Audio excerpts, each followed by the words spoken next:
اللهم إني أسألك علما نافعا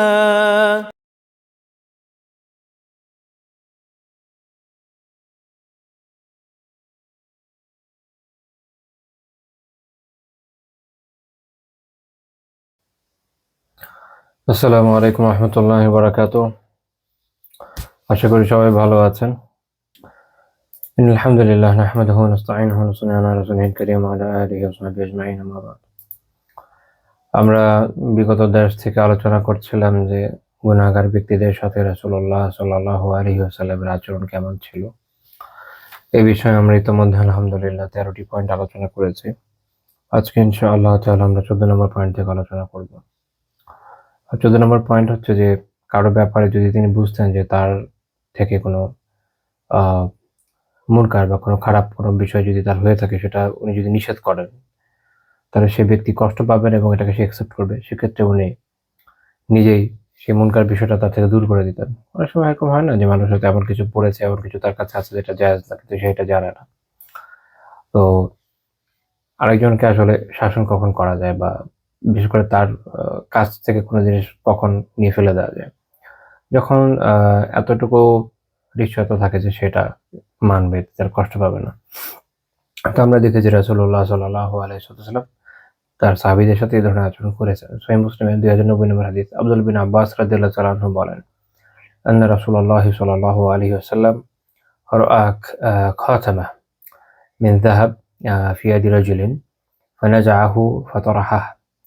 রাসূলুল্লাহ সাল্লাল্লাহু আলাইহি ওয়াসাল্লাম একজন ব্যক্তির হাতে একটি সোনার আংটি দেখলেন।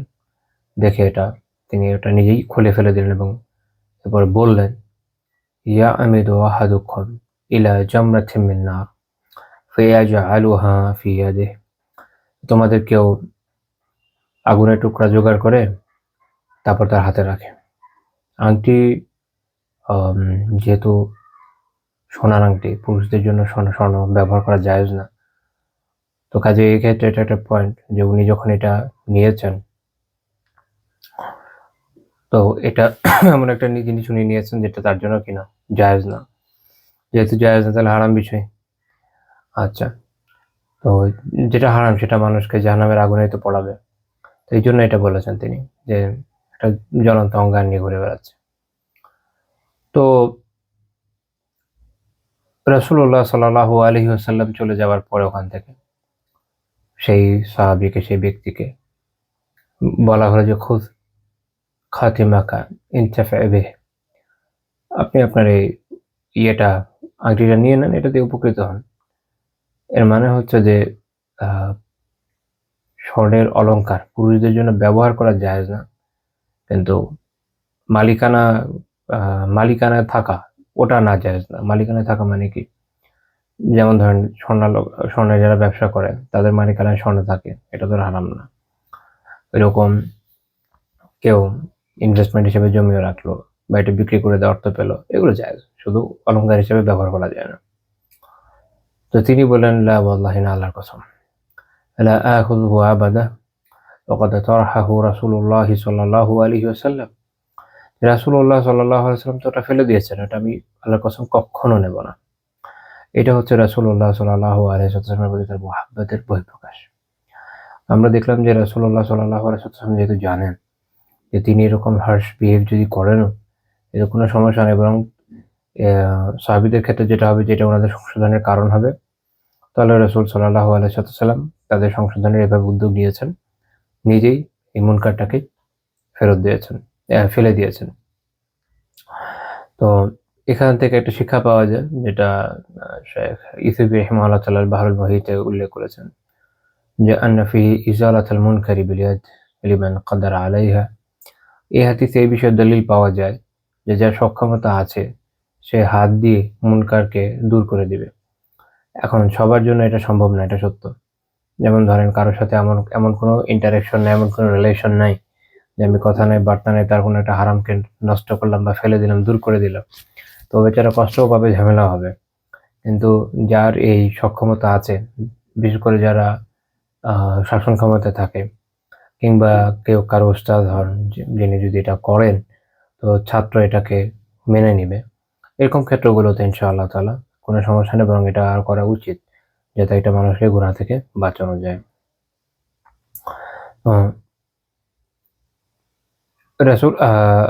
রাসূলুল্লাহ সাল্লাল্লাহু আলাইহি ওয়াসাল্লাম তার আংটিটা ফেলে দেওয়ার পরে তাকে যখন অন্যরা বলল যে আপনি নিয়ে নেন,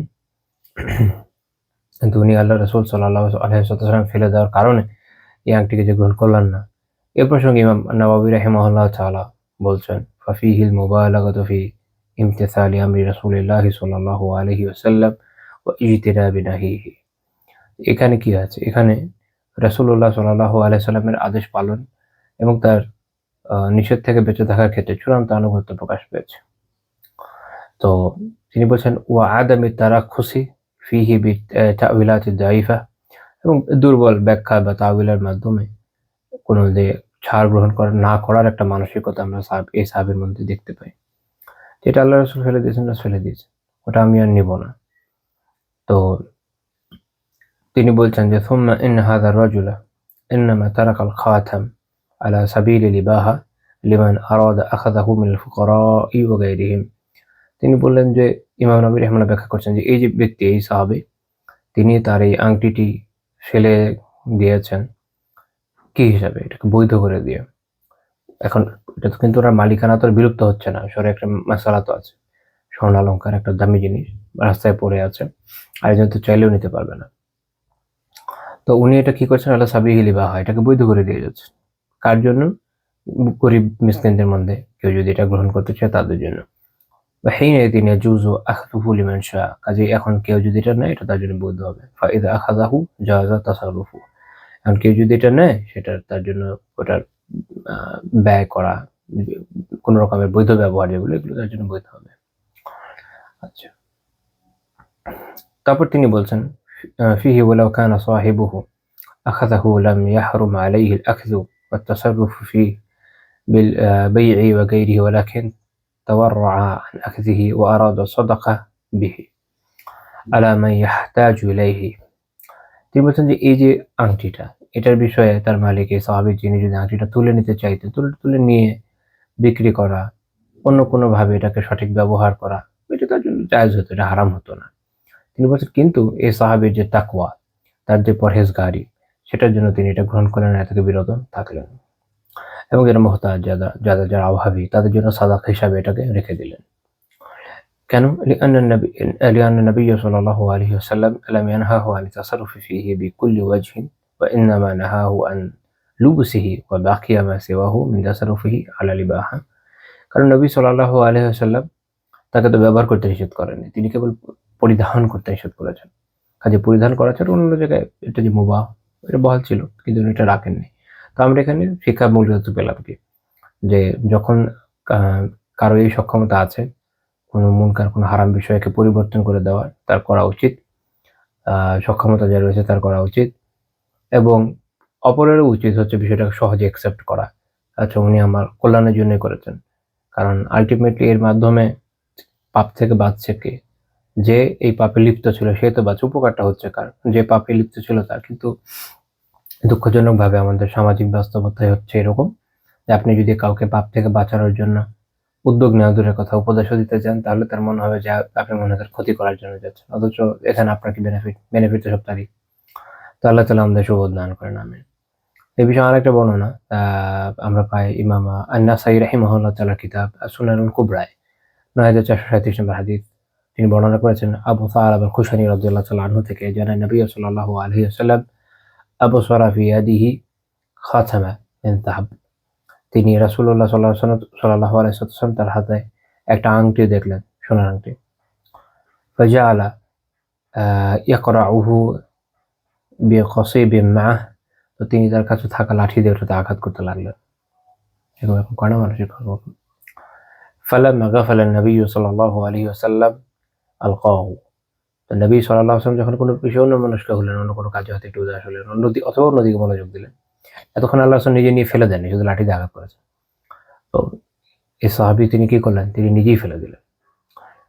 আল্লাহ রাসূল বললেন সাল্লাল্লাহু আলাইহি ওয়াসাল্লাম, মা উরানা ইল্লা ক্বাদ আওজা'নাকা ওয়া আগরামনাকা, রাসূলুল্লাহ সাল্লাল্লাহু আলাইহি ওয়াসাল্লাম বললেন যে আমি তো তাহলে তোমাকে কষ্ট দিয়ে ফেললাম, ক্ষতি করে ফেললাম।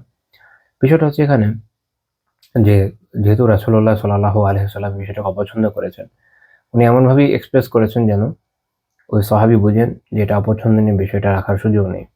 তো উনি তৎক্ষণাৎ এটাকে ফেলে দিয়েছেন। তো এক হিসাবে আল্লাহ রাসূল তো অবশ্যই এটাকে পছন্দ করেছেন যে সে আ ও যে এই সাহাবী একটা হারাম থেকে বের হয়ে এসেছেন আলহামদুলিল্লাহ। আবার তিনি এটাও বলছেন যে, "আরে তাহলে তো আমি তোমাকে একটু কষ্ট দিয়ে ফেললাম, তোমার ক্ষতিতে ফেলে দিলাম। কারণ তুমি এটা ফেলে দিলে।"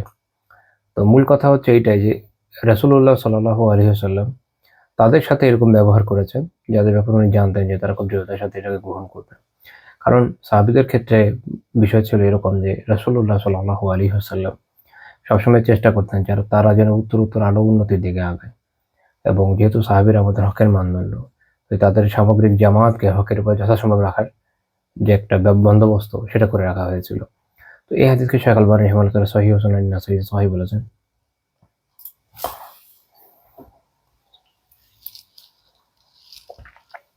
১৫ নম্বর পয়েন্ট। তিনি কখনো মুখ ফিরিয়ে নিয়েছেন। কাউকে এরকম পাপের লিপ্ত দেখলে মুখ ফিরিয়ে নিয়েছেন। ইমাম নাসাঈ রাহিমাহুল্লাহ তাআলা সুনান আল-কুবরাতে একটা হাদিস উল্লেখ করেছেন, হাদিস ৪৩৫ নম্বর হাদিস। আবু সাঈদ আল-খুদরি রাদিয়াল্লাহু আনহু বর্ণনা করেন যে নাজরান থেকে একজন ব্যক্তি রাসূলুল্লাহ সাল্লাল্লাহু আলাইহি ওয়াসাল্লামের কাছে আসলেন। তো তার হাতে ছিল সোনার আংটি। فأعرض عنه রাসূলুল্লাহ সাল্লাল্লাহু আলাইহি ওয়াসাল্লাম। আল্লাহ রাসূল সাল্লাল্লাহু আলাইহি ওয়াসাল্লাম এটা দেখে তার থেকে মুখ ফিরিয়ে নিলেন, অন্যদিকে ঘুরে গেলেন। এটা অনেক অনেক অনেক বড় ধরনের রিজেকশন কিন্তু। তারপর বললেন, ইন্নাকা জি'তানি ওয়া ফি ইয়াদিকা জামরাতুম মিন নার। তুমি আমার কাছে আসছো অথচ তোমার হাতে আছে জ্বলন্ত অঙ্গারের টুকরা। খুব বিস্ময়কর বিষয়। এরকম একটা পাপের মধ্যে লিপ্ত হয়ে তুমি আমার কাছে আসছো, বিষয়টা হচ্ছে না এরকম। তো তিনি একদম মুখে ফিরিয়ে নিয়েছেন। তো এই হাদিসকে শায়খ আল-বানী রাহিমাহুল্লাহ তাআলা সহিহ বলেছেন। তো এটার শিক্ষা যেটা আবু সাঈদ রাদিয়াল্লাহু আনহু যেমন বলছেন ফাআরাদা আনহু যে তার থেকে বিমুখ হলেন, মুখ ফিরিয়ে নিলেন। শেখ ইতিবী রাহিমাহুল্লাহ তাআলা যাখিরাতুল উকবা ফি শারহিল মুজতাবায় বলছেন যে ফিহি লিয়ারাদু আম্মান ইরতাকাবা হারামা। এতে এই শিক্ষা আছে যে যে হারামে লিপ্ত তার থেকে মুখ ফিরিয়ে না।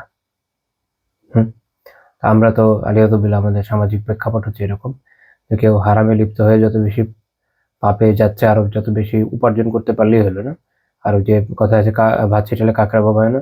সবাই খুশি, খুশি তাদের আশেপাশে ঘুরতে থাকে। এটা তো আমাদের শিক্ষা ছিল না, তাই না?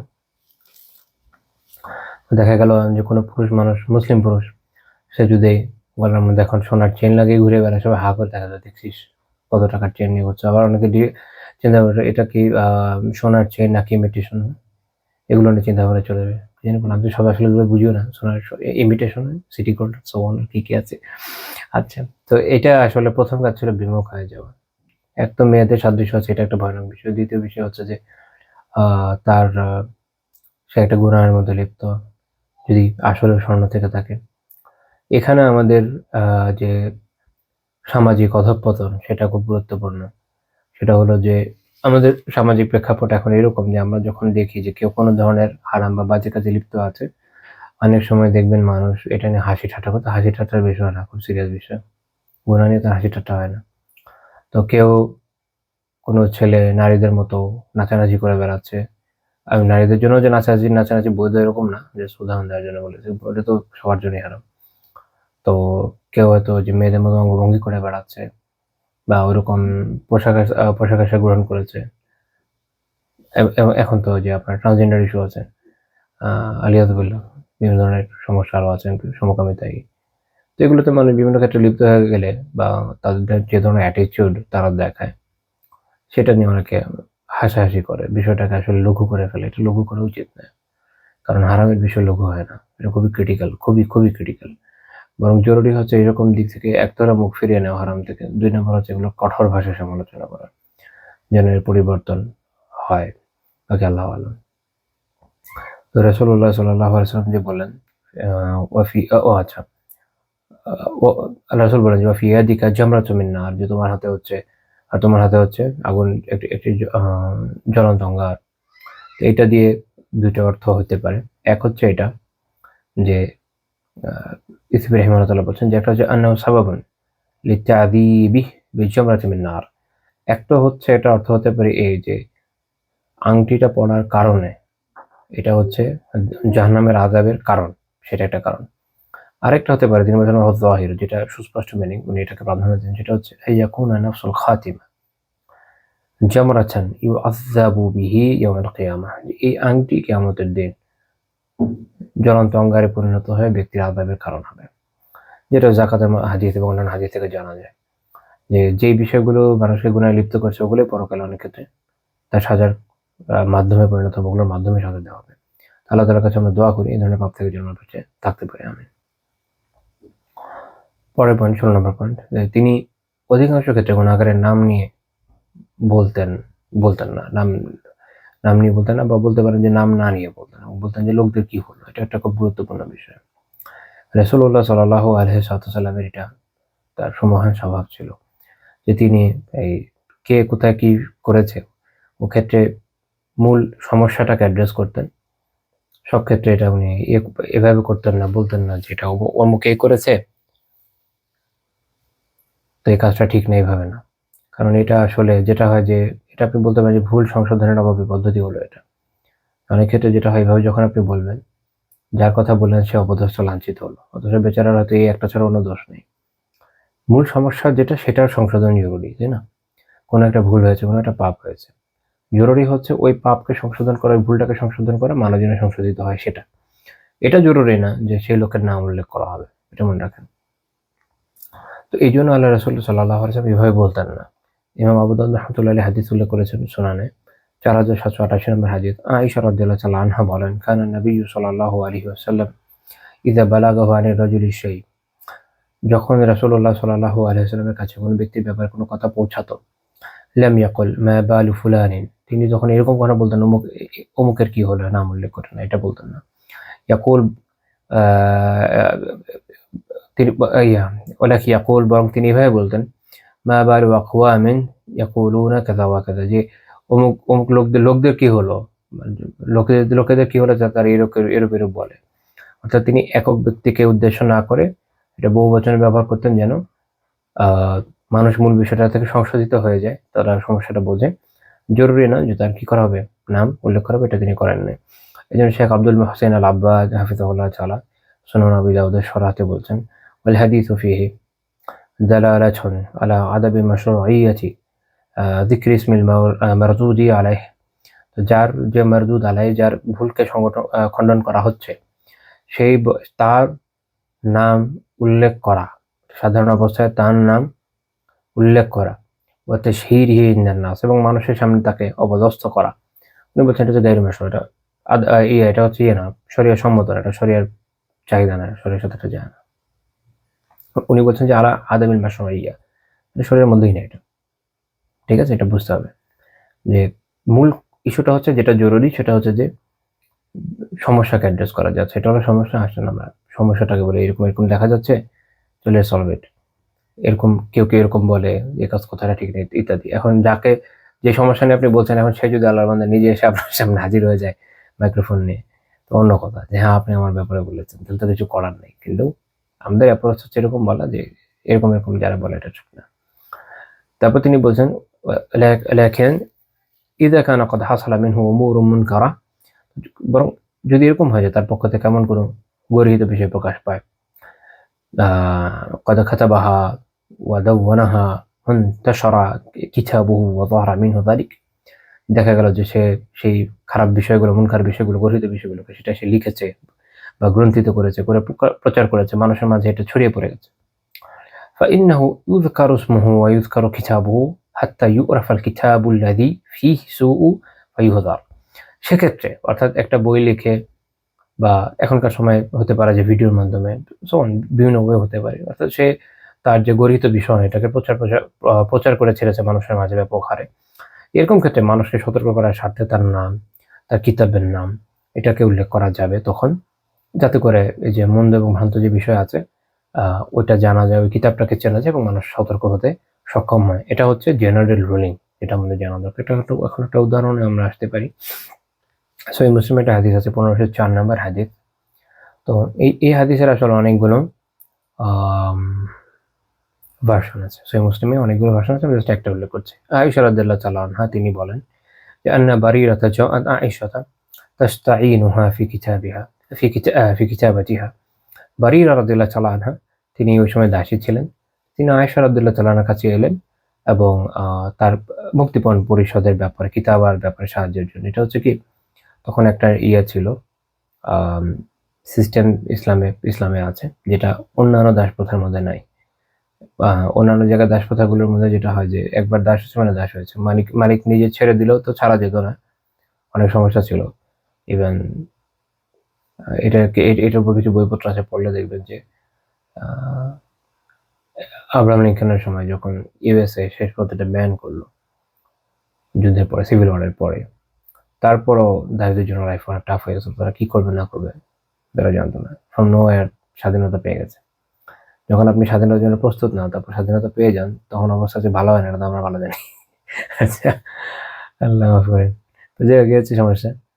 তো যেটা বলছিলাম, তো ইসলামে একটা বিধান আছে যে একজন দাস বা দাসী সে যদি বলে যে না আমি আপনার কাছে থাকতে চাই না, আমি মুক্তি চাই, কোনো সমস্যা নেই, একদম ফ্রি, মুক্তি চাইলেই হবে। এখন সেটার জন্য সে যেটা করতে পারে, এখন মালিক তাকে একটা চুক্তি আনবে, তখন তাকে বলা হয় মুকাতিব। চুক্তিটা হবে দুজনের ফিজিবল ওয়েতে। মালিক হয়তো বলবে যে তুমি এক কাজ করো, তুমি আমাকে এতদিন এত টাকা আর্ন করে দাও, আমি তোমাকে ছেড়ে দিই, বা তুমি এটা নিয়ে আসো বা এই করো, মানে এরকম একটা চুক্তিতে আসবে। তো বারিরা রাদিয়াল্লাহু তাআলা আনহার ক্ষেত্রে যেটা হয়েছিল যে তার সাথে তার মালিকের একটা চুক্তি ছিল। চুক্তিটা আমি যে বর্ণনা করছি এটার মধ্যে ভাবে নাই, বাট অন্য বর্ণনা আছে। প্রতি বছর এক উকিয়া করে আমার যদি খেলা আছে এরকম করে ওনার দিতে হতো 6 বছরে। তো আয়েশা রাদিয়াল্লাহু তাআলার কাছে উনি আসলেন। আসার পরে এখন আয়েশা রাদিয়াল্লাহু তাআলা বললেন আমি দিতে রাজি আছি, আমি পুরোটা একবারই শোধ করে দিব, তোমাকে দিয়ে মুক্ত করে দিব, কিন্তু আমি যেটা চাই সেটা হচ্ছে যে তোমার যে ওয়ালা এটা আমাকে দিতে হবে। ওয়ালা হচ্ছে যে ওলায়াতের বিষয়টা হচ্ছে যে কেউ যখন কাউকে দাস মুক্ত করে তখন যিনি মুক্ত করলেন তার মুক্ত দাস হিসেবে সে বিবেচিত হয়, তার সাথে এক ধরনের রিলেশন তৈরি হয়। এটা ঠিক মালিক বা ভৃত্যের বা মালিক বা মুক্তিদাতা ঠিক এরকম না, এটা এক ধরনের মানে গোত্রীয় প্রথা, এটা আমার খুব গুরুত্বপূর্ণ এক ধরনের রিলেশন। এবং এই কারণে যারা মুক্ত দাস হতো, যিনি তাদের মুক্ত করতেন, তাকে বিপদে আপদে বিভিন্ন সময় সে সাহায্য করতেন। এগুলো কিছু বিষয় আছে, আরো একটা খুঁটিনাটি ব্যাপার আছে, এটুকু জানা যথেষ্ট হবে ইনশাআল্লাহ। তো বারিরা রাদিয়াল্লাহু তাআলা আনহার যে মালিক উনি এটা মানতে রাজি ছিলেন না। তো যখন রাসূলুল্লাহ সাল্লাল্লাহু আলাইহি ওয়াসাল্লাম আসলেন তাকে এটা জানালেন যে যেটা মানতে রাজি না, আল্লাহ রাসূল বলেন যে ইবতাই ফাআতিকি ফাইন্নামাল ওয়ালাউ লিমান আতাকা।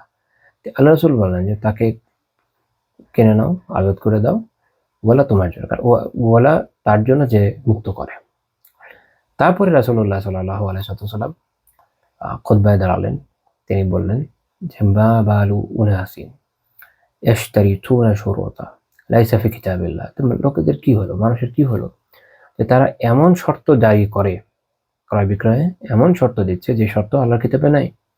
মানিশতারাতা শারাতান লাইসা ফি কিতাবিল্লাহ, যে এমন কোন শর্ত দেয় যেটা আল্লাহর কিতাবে নাই, ফালাইসা লাহু, এই শর্তের কোনো ধর্তব্যতা নেই তার জন্য। ওয়া ইন শারাতা মিআতা মাররা শারাতুল্লাহি আহাক্কু ওয়া আওসাক। তবে তিনি অত্যন্ত গুরুত্বপূর্ণ কথা বলেন যে যদি সে 100 বার এরকম শর্ত আরোপ করে তাতে ওটা কোনো আসলে মূল্য নেই, আল্লাহর শর্তই কেবল সঠিক ও নির্ভরযোগ্য।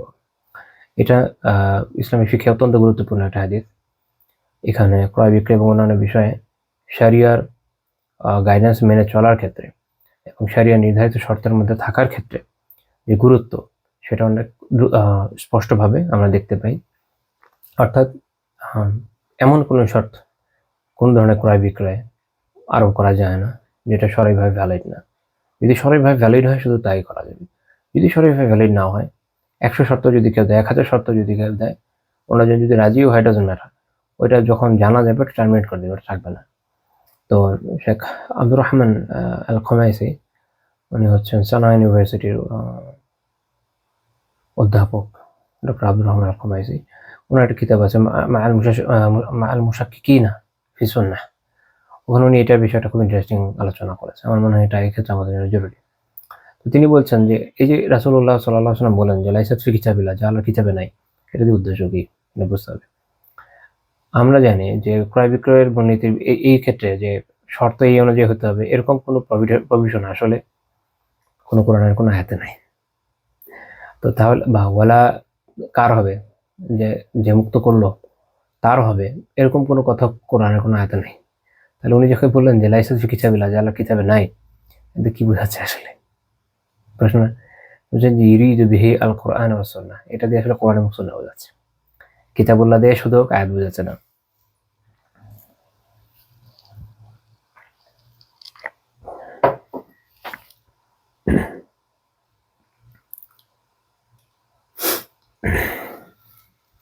তো এই প্রসঙ্গে বেশ কিছু আগে একবার ডক্টর হাফিজ মোহাম্মদ জুবায়ের হাফিজাহুল্লাহ তাআলা, পাকিস্তানের একজন ভালো আলেম, ওনার একবার একটা পডকাস্টে দেখেছিলাম, উনি সুন্দর আলোচনাটাও তুলেছিলেন, ভালো বলেছেন। মানে অনেকে যেটা বুঝে, আপনি এরকম অনেকগুলো হাদিস বিভিন্ন জায়গায় পাবেন যেখানে বলা হচ্ছে কিতাবুল্লাহ, এটা আছে কিতাবুল্লাহর উদ্দেশ্য আয়াত না, উদ্দেশ্য হচ্ছে কোরআন এবং সুন্নাহ, শরিয়া উদ্দেশ্য। এটা এই হাদিস এবং বেশ কিছু হাদিসের দালিল দেয়, মনে রাখতে হবে। এটাও দালিল এই কারণে যে সুন্নাহ কেন আল্লাহর কিতাবের অন্তর্ভুক্ত, বাকিটা গায়ের মাতলু না, পঠিত না, যেটা আমরা সাধারণত তিলাওয়াত করি হিসেবে না, এবং এটা হেফাজতের পদ্ধতি ভিন্ন ছিল।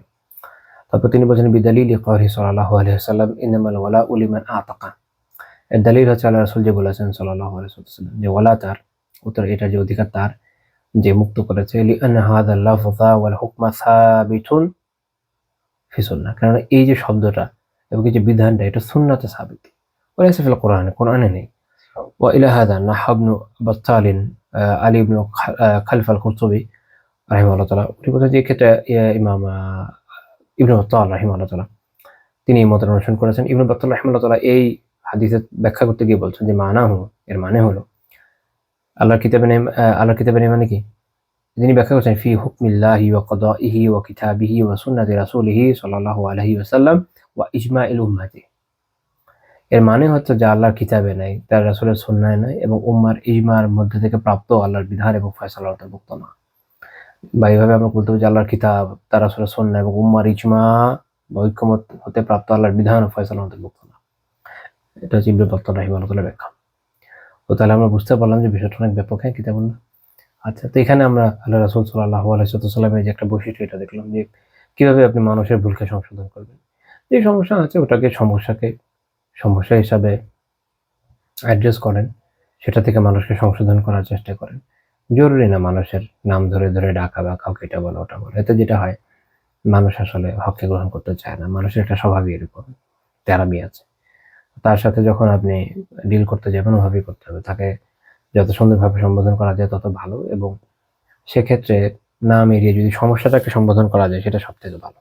তাহলে অন্তত মানুষ জানছে আছে এটা একটা সমস্যা, এটা থেকে আমরা বেঁচে থাকি। আচ্ছা, এরপরের বড় পয়েন্ট যে কখনো রাগান্বিত হয়ে যেতেন। এমনিতে তো আমরা দেখেছি যে রাসূলুল্লাহ সাল্লাল্লাহু আলাইহি ওয়াসাল্লাম খুবই নমনীয় ব্যবহার করতেন, কিন্তু কখনো কখনো বিষয় এমন হতো যিনি রাগান্বিত হয়ে যেতেন এবং গুনাহগার ব্যক্তিকে কঠোরভাবে নিন্দা করতেন। কারণ গুনার তো লেভেল আছে, কোনো গুনাহ এরকম যেটা সমাজে বিশৃঙ্খলা তৈরি করে, আরেকজনের হককে নষ্ট করে, তো ওইসব জায়গায় আল্লাহ রাসূল অনেক খুব ক্ষুব্ধ হয়ে যেতেন। সুনানুন নাসাইতে একটা বর্ণনা, এটা সহিহ মুসলিমেও আছে, সহিহ সনদে, সুনানুন নাসাইটা সহিহ সনদে, সেই হিসেবে বলেছে মুসলিমে তো সহিহ। আচ্ছা, সেটা হচ্ছে সুনানুন নাসাইর 1958 নম্বর হাদিস। আমি এটা সহিহ মুসলিম থেকে না বলে সুনানুন নাসাই থেকে বলার কারণ হচ্ছে এখানে একটা এক্সট্রা পার্ট আছে যেটা সহিহ মুসলিমে আসেনি। এটা হচ্ছে ইমরান বিন হুসাইন রাদিয়াল্লাহু তাআলা আনহু বলেন, আন্না রাজুলান আতাকা সিত্তাতা মামলুকিনা লাহু ইনদা মাউতিহি, একজন ব্যক্তি তিনি তার মৃত্যুর সময় 6 জন দাসকে মুক্ত করে দিলেন মৃত্যুর সময়। ওয়ালাম ইয়াকুল লাহু মালুন গায়রুহুম, এগুলো ছাড়া তার আর কোনো সম্পত্তি ছিল না, 6টা গোলামই তার সম্পত্তি।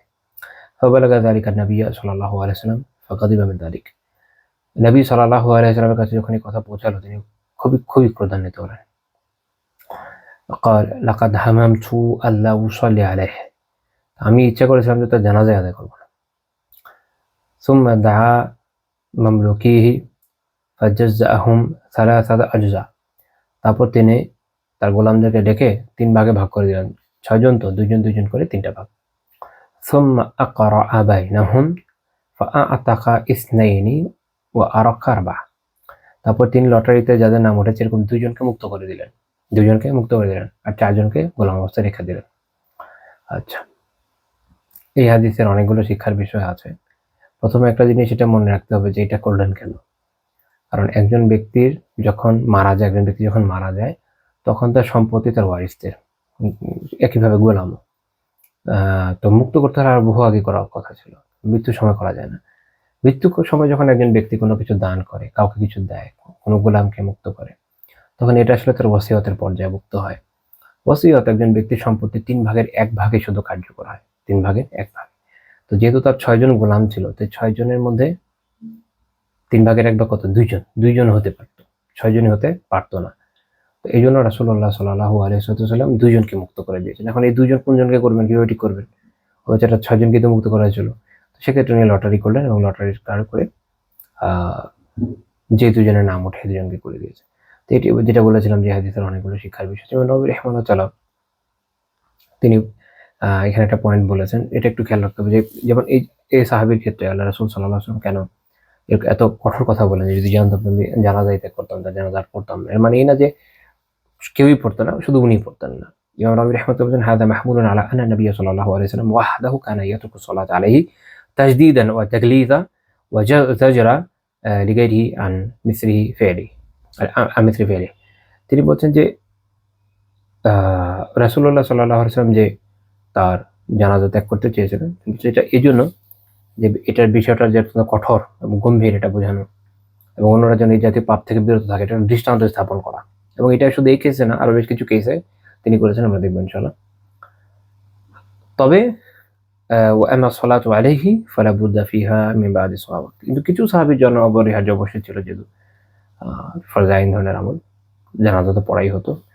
আল্লাহ রাসূল সাল্লাল্লাহু আলাইহি ওয়াসাল্লাম নিজে ত্যাগ করতে চেয়েছেন এই জন্য যে এটা যেন একটা দৃষ্টান্তমূলক বিষয় হয়। এই জন্য এখানে অনেকগুলো শিক্ষার বিষয় আছে। তার মধ্যে একটা হচ্ছে এই যে শেখ ইসিব রহমাতুল্লাহ উনি এটা আলোচনা করেছেন, ফাদাল্লা আলা জাওয়াজি তারকিল ইমামি সালাত আলাইহি। এখান থেকে দলিল পাওয়া যায় যে কোনো ইমাম শাসকের জন্য, অথবা ইমাম হিসাবে হতে পারে, ইমামত সুগরা হতে পারে, যারা মসজিদের ইমাম ওই পর্যায়ে যায় যিনি বড় ব্যক্তিত্ব, তাদের ক্ষেত্রে নিজের বড় মনে করলেই হবে না। আচ্ছা, তার জন্য এরকম পাপী ব্যক্তি যারা, তাদের জানাজা পড়া বৈধ, যে হারাম কাজ করে কোন ক্ষেত্রে? জাজরান লিগাইরিহি আই আল্লাহ ইয়াফআলা মিসলা ফি'লিহি, অন্যরা যেন এই ধরনের কাজ করা থেকে নিরুৎসাহিত হয়, এই জন্য ইমাম শাসক বা পরিচিত বড় আলিম তাদের জন্য এটা বৈধ যে তারা এই ধরনের ব্যক্তিদের জানাজা বর্জন করবেন। আমাদের দেশে তো কাফেরকে ধরে এনে পারলে জানাজা পড়ায়, আপনারা জানেন তাই না? আমাদের দেশে এমন কোনো মুরতাদ আসে নাই মনে হয় যে জানাজা পায় নাই। এমনকি চিৎকার করে করে মাইক্রোফোন নিয়ে যারা বলেও গেছে, মনে করেন কথা বলছি, তাদেরকেও ধরে পেতে জানাজা দেয়। তুই জানিস না, তোকে কে কাফের বলে? আমরা তো মুসলমানই মনে করি। আল্লাহ তাআলা আমাদের হেদায়েত দান করেন। বা আম্মা আসলে সালাতি আলা মানে ইরতাকাবা যামবা, কিন্তু মূল বিধান হচ্ছে যে গুনাহগার তার জানাজা আদায় করে, কারণ গুনাহগার ব্যক্তি কাফের না, তার জানাজা পড়া হবে, এটা হলো মূল বিধান। কিন্তু কখনো কখনো দৃষ্টান্ত স্থাপনের জন্য এই ধরনের কাজ করা যায়। ওয়া তাহরিমুল হাইফি ফিল ওয়াসিয়া, ওয়াসিয়তের ক্ষেত্রে অন্যায় এবং অবিচার করা হারাম, এটা বোঝা জরুরি, যেটা এই হাদিসে আমরা শিখলাম। যেমন কেউ মারা যাচ্ছে, এই সময় তার মনে হলো যে সব বাকি সন্তানদের না দিয়ে অমুক একজনকে দিই, বা তমুককে বেশি দিই, বা তমুককে কমাই দিই, বিভিন্ন ধরনের অবিচার অন্যায় মানুষ করে, এটা হারাম। আরেকটা হচ্ছে যে মৃত্যু অবস্থায় মৃত্যুসজ্জাতেও কেউ চাইলে দায়মুক্ত করতে পারে, তবে এটা তার সম্পত্তির 1/3 হবে, এটা আমাদের সমাজে আসলভাবে প্রযোজ্য না। এখানে একটা বিষয় যেটা আমাদের জন্য প্রযোজ্য, সেটা হচ্ছে আন্নাল কুরআতা মাশরুআতুন ফি শারহ খিলাফান লিমান নাফা যালিক ওয়া হুয়া কাউলুন যায়িফুন জিদ্দান। কুরআ বা লটারির মাধ্যমে কোনো বিষয়ে ফয়সালা করা, যেটা সরাসরিভাবে সঠিক, ওই রকম ক্ষেত্রে এটা বৈধ, জায়েজ। এটা হলো যারা অস্বীকার করে তাদের মতের বিপরীত, তাদের মতটা দুর্বল। আচ্ছা, কোন ক্ষেত্রে?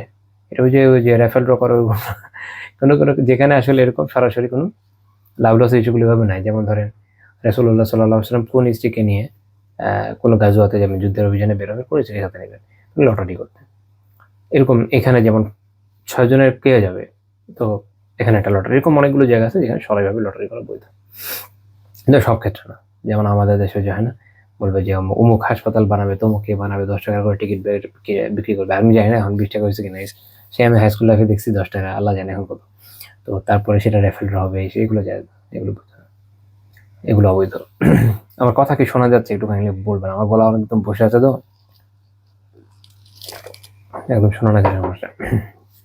আচ্ছা, তো এখন আমরা এই হাদিসটা দেখলাম যে তিনি বলেছেন যে যদি জানতাম, তিনি বলেছেন যে আমি চেয়েছিলাম না পড়তে। আবার অন্য একটা রিওয়ায়াত কিভাবে সুনান আবু দাউদের রিওয়ায়াতে যে আমি যদি জানতাম আমি আগে তাহলে পড়তাম না এরকম। তবে কোনো জায়গায় তিনি অ্যাকচুয়ালি পড়েন নাই, কোনো সাহাবীর জানাজা তিনি অ্যাকচুয়ালি পড়েন নাই। যেমন এরকম বর্ণনা আমরা দেখি সুনান আবি দাউদের 2710 নম্বর হাদিস। যায়েদ বিন খালিদ আল-জুহানী রাদিয়াল্লাহু তাআলা আনহু বলেন যে আন্না রাজুলান মিন আসহাবিন নবী সাল্লাল্লাহু আলাইহি ওয়াসাল্লাম তুফিয়া ইয়াওমা খায়বার। নবী সাল্লাল্লাহু আলাইহি ওয়াসাল্লামের একজন সাহাবী খায়বারের যুদ্ধের সময় উনি মারা গেলেন। ফাযাকারু যালিকা লিরাসূলিল্লাহি সাল্লাল্লাহু আলাইহি ওয়াসাল্লাম, আল্লাহ রাসূলকে এটা জানানো হলো। ফাকাল, তিনি বলেন সাল্লু আলা সাহিবিকুম, তোমরা তোমাদের সাথীর উপর জানাজা পড়ো, তোমরা তোমাদের সাথীর জানাজা নিজেরাই পড়ো। কাফির তো না, মুসলিমই, কিন্তু আল্লাহ রাসূল কি বলছেন যে সাথীর জানাজা তোমরা পড়ো। ফাতাগায়্যারাত উজুহুন নাসি লিযালিক, তো লোকজনের একদম চেহারা চেঞ্জ হয়ে গেল। কারণ হচ্ছে যে রাসূলুল্লাহ সাল্লাল্লাহু আলাইহি ওয়াসাল্লাম কার জানাজা কেন পড়বে না, খুব ক্রিটিক্যাল ইস্যু থাকলে ওই সাথে এটা করতেন। কি করেছেন এই লোক, ওনাদের তো জানা নেই। তখন আল্লাহ রাসূল বললেন ইন্না সাহিবাকুম দিল্লা ফি সাবিলিল্লাহ, তোমাদের সাথে আল্লাহর পথে অর্থাৎ গনিমতের যে সম্পদ চুরি করেছে বা তাতে খেয়ানত করেছে। ঠিক চুরি বলা যায় না, খেয়ানত করেছে, জমা দেয়নি। কি করেছে?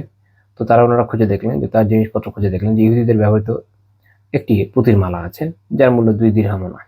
আলা ইউসাউই দিরহামাইন, 2 দিরহামও হবে না, মানে এত কম দামে একটা জিনিস। কিন্তু যেহেতু অনেক এটা যে মূলনীতি যে জিহাদ থেকে প্রাপ্ত সম্পদ পুরোটা জমা দিতে হয়, তারপর এটা বন্টন হবে। এটা খেলাফ করার কারণে এটা কি হয়েছে, এটা গুলুলের মধ্যে পড়েছে, এটা আত্মসাতের মধ্যে পড়েছে। তো আপনি চিন্তা করেন যে রাসূলুল্লাহ সাল্লাল্লাহু আলাইহি ওয়াসাল্লাম সাহাবী, অন্যান্য সাহাবীরা তার জানাজা পড়িয়েছেন, তিনি যে একটা জিহাদে ছিলেন, ওখানে উনি শহীদ হয়েছেন, এক হিসাবে মারাই গেছেন। কিন্তু এই একটা বিষয়, সেটা কি যে তার কাছে খেয়ানতের একটা বিষয় ছিল যে, এবং তার দাম 2 দিরহামও হবে না। তো চিন্তা করেন যে যারা বিপুল পরিমাণ সম্পদ আত্মসাৎ করে বসে আছে ওদের কি হবে। মানুষের সম্পদ আত্মসাৎ করতে করতে করতে করতে শেষ। আল্লাহ তাআলা বোঝায় তৌফিক দেন, আমিন। এগুলো যেসব হুকুক আছে এগুলোর ব্যাপারে আমাদের খুব সতর্ক হওয়া জরুরি। কোনোভাবে যেন মানুষের হক কোনো দিক দিয়ে নষ্ট না হয়, বিশেষ করে আর্থিক হকগুলো। কারণ অনেক কিছু তো অনেক সময় মাফটাফ চেয়ে পার পাওয়া যায়, আর্থিক হক অনেক সময় মানুষ জানেও না যে কি পরিমাণ সে খেয়ানত করছে। বিশেষ করে আমাদের দেশে যারা বিভিন্ন জায়গায় চাকরি টাকরি করে তাদের অবস্থা তো জানেনি কেউ। ইভেন ব্যবসায়ীরা এখন আসলে এটা বড় উপায় না যে চাকরিজীবীরা খালি করে ব্যবসায়ীরা করেন, এরকম না। মানে এত বেশি হয়ে গেছে, আল্লাহ তাআলা একমাত্র ভালো জানেন যে কি পরিমাণ মানুষ এই ধরনের বিভিন্ন অপরাধের মধ্যে লিপ্ত আছে, একমাত্র আল্লাহ তাআলা জানেন। আল্লাহ তাআলা আমাদের হেফাজত করেন। আল্লামা শুআয়ব রাহিমাহুল্লাহ, তিনি এই সনদকে হাসান হিসেবে উল্লেখ করেছেন। শাইখুল ইসলাম ইবনে তাইমিয়া রাহিমাহুল্লাহ মাজমুউল ফাতাওয়াতে খুব গুরুত্বপূর্ণ কথা বলেছেন। তিনি বলছেন ওয়ামা মান কানা মুযহিরা লিলফিসকি মা মা ফিহি মিনাল ঈমানি কাআহলিল কাবাঈর, তো যে ব্যক্তি ফাসিকি বা পাপাচার প্রকাশ করে বেড়ায় অথচ তার মধ্যে ঈমানও বিদ্যমান আছে, যেমন ধরেন যারা কবিরা গুনাহে লিপ্ত ব্যক্তি, ফাহাউলাই লা বুদ্দা আন ইউসাল্লি আলাইহিম বা'দুল মুসলিমিন, অবশ্যই তাদের উপরে কিছু না কিছু মুসলিম তাদের জানাজা পড়বে। ওয়ামান ইমতানাআ মিনাস সালাতি আলা আহাদিহিম জাজরান লিআমসালিহি আন মিসলি মা ফাআলাহু কামা ইমতানাআ আন-নাবিয়্যু সাল্লাল্লাহু আলাইহি ওয়াসাল্লাম আনিস সালাতি আলা কাতিলি নাফসিহি ওয়া আলাল গাল ওয়া আলাল মাদিনি আল্লাযী লা ওয়াফা'a লাহু وكما كان كثير من السلف يمتنعون من الصلاة على أهل البدع كان عمله هذه السنة حسنة। তিনি বলেছেন যে এখন কেউ যদি এই ধরনের ব্যক্তিদের জানাজা পড়া থেকে বিরত থাকে, যাতে তার মতো অন্যান্য অপরাধীরাও এই জাতীয় কাজ থেকে বিরত থাকে, যেমন নবী সাল্লাল্লাহু আলাইহি ওয়াসাল্লাম আত্মহত্যাকারী, গনিমতের মাল আত্মসাৎকারী, সামর্থ্যহীন ঋণী ব্যক্তির জানাজা পড়া থেকে বিরত থেকেছিলেন। অনেক সালাফ অনেক আলিম ওনারা বিদআতীদের জানাজা পড়া থেকে বিরত থাকতেন। এই হিসাবে এই সুন্নাহর উপর যদি কেউ আমল করে বিরত থাকে, সেটা একটা উত্তম কাজ, একটা উত্তম সুন্নাহ হবে। বিশেষ করে বর্তমান সময়ে আলিমদের এই বিষয়ে একটু সচেতন হওয়া জরুরি বলে মনে হয়। এখন তো হয়েছে এরকম যে দুনিয়াতে যত বড় বদমাইশি হোক না কেন আর যত বড় খারাপ লোকই হোক না কেন, মৃত্যুর পর তো দেখা যাবে যে, আচ্ছা সব কথা বলতে চাই না, অনেকের অনেক খারাপ লেগে যেতে পারে, আপনারা জানেন এবং বোঝেন। আচ্ছা, এই বিষয়ে অনেকটা বর্ণনা আমরা দেখতে পাই। ইমাম আহমদ রাহিমাহুল্লাহ মুসনাদ উল্লেখ করেছেন 22,555 নম্বর হাদিস। কাতাদা রাদিয়াল্লাহু তাআলা আনহু বর্ণনা করেন, আবু কাতাদা রাদিয়াল্লাহু তাআলা বর্ণনা করেন যে কানা রাসূলুল্লাহ সাল্লাল্লাহু আলাইহি ওয়াসাল্লাম ইযা দুইয়া লি জানাজাতিন সাআলা আনহা। এইটা ভালো করে বুঝতে হবে। রাসূলুল্লাহ সাল্লাল্লাহু আলাইহি ওয়াসাল্লামের কাছে যখন কোনো জানাজা আনা হতো, উনি জিজ্ঞেস করতেন সেই লোক সম্পর্কে। ফাইন উসনি আলাইহা খাইরুন কামা ফাসাল্লা আলাইহা, যদি তার ব্যাপারে সবাই ভালো কথা বলতো, খুব ভালো নেককার মানুষ মাশাআল্লাহ, তিনি তার জন্য জানাজা পড়তেন। বা ইন উসনি আলাইহা গায়রু যালিক, কিন্তু যদি এমন বর্ণনা না করতো কেউ, অর্থাৎ উল্টাটা হতো, খারাপ পাপিষ্ঠ বা যেটি হোক আসতো, ফাকাল লিআহলিহা, তিনি তখন তার পরিবার পরিজনকে বলতেন যে শাআনুকুম বিহা, এটা তোমরা দেখো। ওয়ালাম ইউসাল্লি আলাইহা, তিনি কি করতেন না, জানাজা এই লোকের পড়তেন না। রাসূলুল্লাহ সাল্লাল্লাহু আলাইহি সাল্লাম অত্যন্ত নরম দিল ব্যক্তিত্ব ছিলেন। উম্মার জন্য তার দরদের ব্যাপার সম্পর্কে আমরা অবগত, এবং তিনি সর্বাত্মক চাইতেন যে তার উম্মা যেন সবাই জান্নাতেই যায়। কিন্তু এই রকম ক্ষেত্রগুলোতে যেখানে উনি যদি তাদের উপরে জানাজা পড়তেন, তাহলে অবশ্যই এটা তাদের প্রশান্তির বিষয় হতো, যেমনটা কোরআনের আয়াত থেকে জানা যায়। কিন্তু এই জায়গাগুলোতে রাসূলুল্লাহ সাল্লাল্লাহু আলাইহি ওয়াসাল্লাম ছাড় দেন নাই। এখানে উনি ওনার নীতির উপর অটল ছিলেন। এটা আমাদের শেখার বিষয় আছে। তো এই হাদিস আল্লামা সোহেব আহমদ রাহিমাহুল্লাহ তাআলা ইমাম বুখারী এবং মুসলিম রাহিমাহুল্লাহ শর্ত অনুযায়ী সহিহ বলেছেন। ইমাম ইবনে হিব্বান রাহিমাহুল্লাহ তাআলা তার কিতাবে আত-তাকাসিম ওয়াল আনওয়া, যেটা সহিহ ইবনে হিব্বান নামে প্রসিদ্ধ, ওইখানে উনি বেশ অনেকগুলো হাদিস এই বিষয়ে উল্লেখ করেছেন। করার পরে বলেছেন, তারিকুল মুস্তাফা সাল্লাল্লাহু আলাইহি ওয়াসাল্লাম as-সালাত আলা মান ওয়াসাফনা নাআতাহু। তিনি বলেছেন যে আল্লাহ রাসূল সাল্লাল্লাহু আলাইহি ওয়াসাল্লাম এই যে যাদের বর্ণনা আমরা উল্লেখ করেছি, বৈশিষ্ট্যগুলো আমি উল্লেখ করেছি, যাদের তিনি জানাজা ছেড়ে দিয়েছেন, কানা যালিকা কাসদাত তা'দীবি মিনহু সাল্লাল্লাহু আলাইহি ওয়াসাল্লাম লিউম্মতি, এটা এই জন্য যেন নবী সাল্লাল্লাহু আলাইহি ওয়াসাল্লাম তার উম্মাকে আদবটা শেখাইতে পারে, তারা যেন বুঝে বিষয়টা খুব ক্রিটিক্যাল। ওনার মতো একজন, আমরা জানি কি রাহমাতুল্লিল আলামিন, উনি তো দয়া সাগর ছিলেন উম্মার জন্য, উনি এটা তরক করেছেন। এটা ক্রিটিক্যাল বিষয়, এবং এই ধরনের পাপ থেকে যেন আমরা বাঁচি। এটাও খালি এরকম না যে আচ্ছা অমুক অমুকের ইয়েতে যাবো না, না, তার চেয়েও ক্রিটিক্যাল শিক্ষা হচ্ছে এটা যেন আমরা যেন এই পাপ থেকে বাঁচি। হ্যাঁ, খেয়ানত করা, হারাম খাওয়া, অন্যায় বিচার করা, মানুষের ঋণ মেরে দেওয়া, এগুলো থেকে যেন আমরা বাঁচি। আমাদের দেশে তো বিশাল বিশাল ঋণ খেলাপি আছে কপাল, এবং ইন্টারেস্টিংলি আমি যে কটাকে দেখেছি সবগুলোর কপালে বিশাল বিশাল দাগ। ভালো, সালাত আদায় করা অবশ্যই ভালো, এটা কত খারাপ বিষয় না, অতি ভালো বিষয় মাশাআল্লাহ। কিন্তু যে পাপগুলো করছে, আমি তো এটাই চিন্তা করি যে মানে অল্প অল্প টাকার জন্য কিয়ামতের মানুষ আটকে যাবে, তো হাজার হাজার কোটি টাকা কিভাবে পার হবে তো আল্লাহ তাআলা জানেন, আই ডোন্ট নো। খুবই ভয়ানক, খুবই ভয়ানক। আবার এরা আবার এই টাকাতে দানবীর হয়, জানেন, নিজের এলাকাতে অনেক দান করে, মানুষকে চাকরি দেয়, মসজিদ মাদ্রাসা বানায়, কি যায় আসে, চুরির টাকাতে আপনি যাই করেন কিছু যায় আসে না। ওটা আলটিমেটলি কি হবে, গ্রহণযোগ্য, আল্লাহর কাছে কোনো ইয়ে নেই, উদ্ধর্তবতা নেই। তারপরে ইবনে হিব্বান রাহিমাহুল্লাহ তাআলা বলছেন, কাইলা ইয়ারতাকিবু মিসলা যালিকাল ফি'লি, যেন উম্মাহ এই রকম পাপে লিপ্ত না হয়, যেটা আমি মাত্র বললাম, যেটা হলো মূল শিক্ষা। মূল শিক্ষা কি? মূল শিক্ষা হলো ভাই এই ধরনের পাপে লিপ্ত হওয়া যাবে না, খুব খারাপ বিষয়। লা আন্না সালাতা গায়রু জাইজিন আলা মান আতা মিসলা মা আতা, এই জন্য পড়েন নাই যে যাদের জানাজা তাদের জানাজা পড়াটা না যায় ছিল, এরকম না, জানাজা পড়া জায়েজ ছিল, কিন্তু জানাজা পড়া জায়েজ হলেও এটা আল্লাহ রাসূল সাল্লাল্লাহু আলাইহি ওয়াসাল্লাম এই জন্য করেন নাই যেন উম্মাহ বুঝে বিষয়টা খুব ক্রিটিক্যাল, যেন উম্মাহ এই ধরনের পাপ থেকে বিরত থাকতে সক্ষম হয়। তো আমরা আলহামদুলিল্লাহ এই বিষয়ে আলোচনা সমাপ্ত করলাম। এই টপিকে, এই পয়েন্টের মাধ্যমে আল্লাহ তাআলার মেহেরবানিতে 18টা পয়েন্টে আমরা মোটামুটি আমাদের যে মূল আলোচ্য বিষয় গুনাহগার ব্যক্তিদের সাথে রাসূলুল্লাহ সাল্লাল্লাহু আলাইহি ওয়াসাল্লামের আচরণ, এটার আলোচনা শেষ করলাম। এখন আমাদের জীবনে এটার অ্যাপ্লিকেশন জরুরি। অ্যাপ্লিকেশন দুই তরফা। এক হচ্ছে এইটা বোঝা যে গুনাহের কদর্যতা কিরকম, এবং নিজেকে এগুলো থেকে বিরত রাখা।